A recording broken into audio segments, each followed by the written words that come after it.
আসসালামু আলাইকুম সবাই। সকাল সকাল বেরিয়ে পড়লাম অফিসে যাওয়ার জন্য। কুয়াশা ভরা সকাল, তার ভিতরে প্রচণ্ড ঠান্ডা। কিছু করার নাই, যেহেতু চাকরি করি, কিছু করার নাই। যত কুয়াশা হোক, যত কষ্ট হোক, যত বৃষ্টি হোক, যত রোদ হোক, আমাদেরকে অফিসে যেতেই হবে। কই চলে এলাম রেলগেট, গোবিন্দপুর চলে আসলাম।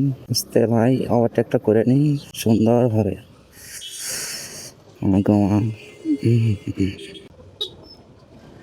সফরটা ঠিক না, একটু সাইড দেন না। ঠান্ডা পড়তেছে প্রচন্ড। টমসম ব্রিজে অনেকটা জ্যামে পড়া লাগবো আজকে মনে হয়। টমসম ব্রিজ কোনো জ্যাম নাই, সামনে গেলে বাকিটা দেখা যাবে কি অবস্থা। কারণ কুমিল্লার মানুষ কিছুতে আটকাক বা না আটকাক, টমসম ব্রিজে জ্যাম এসে মধ্যে ঠিকই আটকাতে হয়। চলে আসলাম টমসম ব্রিজ, দেখি রং সাইড দিয়ে চলে যেতে পারি কিনা।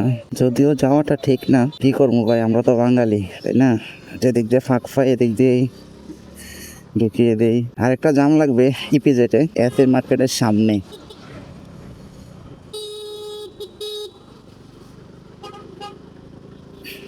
ধ্যানে আসছিল মনে হয়। প্রথম জাম লাগে টমসম ব্রিজ, দ্বিতীয় জাম লাগবে এখানে। এখন কি বলে এটা, সাততলা।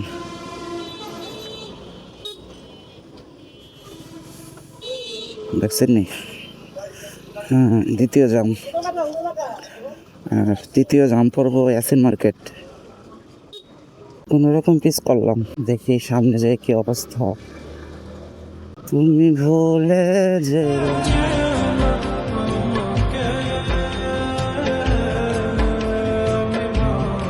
কি একটা ওভারটেক করলাম। আমার স্টার্ট দিয়ে বন্ধ হয়ে গেল। বললাম না, তৃতীয় জামে পড়বো এসএন মার্কেট। ঠিক তো, এটা হচ্ছে তৃতীয় নম্বর জ্যাম। প্রতিদিন যে সকালে আমাদের কত কষ্ট করে অফিসে যেতে হয় তা একমাত্র আমরাই বুঝি। যারা চাকরি করেন তারাই বোঝেন। তাই আসতে কত মানুষ আর কত গাড়ি এখানে। ভাই একটু সাইড দেন, জায়গায় সিফা সাফা দিয়া যাওয়া লাগে। মানুষের থেকে অটো বেশি, অটোর অভাব নেই। কোনো রকম চাইতে পারি বাড়ি বুড়ি খাই। এখানে জ্যাম লাগার প্রধান কারণ হচ্ছে, একটু আপনাদেরকে দেখাই। সবাই কি করে, সামনে না গিয়ে গাড়িটা একটু আগে থেকে ঘুরিয়ে ফেলে। একটু দেখাই আপনাদেরকে, তাহলে জিনিসটা ক্লিয়ার হতে পারবেন। এই যে দেখেন, সামনে থেকেই গাড়িগুলো এই যে একটু ঘুরাচ্ছে। এই দেখার সময় মতো না গেলে অফিসে হাজিরা অবস্থা কাটা, তার উপরে আবার অনেক কথা শোনা লাগে। এই যে এখান থেকে ঘুরে ফেলার কারণে প্রকৃত জ্যামটা তৈরি হয়। একটু সামনে গিয়ে ঘুরালে কিন্তু হয় যে, এই যে দেখুন ঘুরাচ্ছে। একটু সামনে গিয়ে কিন্তু অনেকটা স্পেস আছে, ঘুরালে কিন্তু পারে তারা না, সামনে থেকে ঘুরে তারা। এই যে এখানে কত স্পেস, এখানে সে ঘুরালে তো হয়, কিন্তু না, সামনে থেকে ঘুরিয়ে জ্যামটা পুরো রাস্তা থেকে জ্যাম তৈরি করে। কত মা বোনেরা সকাল সকাল বেরোইছে একটাই উদ্দেশ্যে, সময় মতো অফিসে যাওয়ার জন্য। চলাচল সুবিধা নিরাপদ রাখুন। ধন্যবাদ। সে যাওয়ার মতো হাঁটতেছে, কোনো ইয়ে নেই। একটু ফুটপাতে হাঁটলে তো আমাদের কষ্টগুলো কম হয়।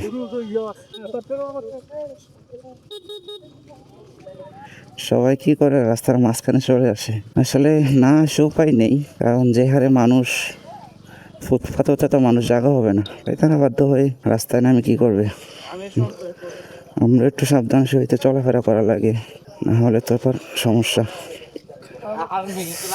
তো ঠিক আছে বন্ধুরা, সবাই ভালো থাকবেন। আমি আমার অফিসের সামনে চলে আসলাম।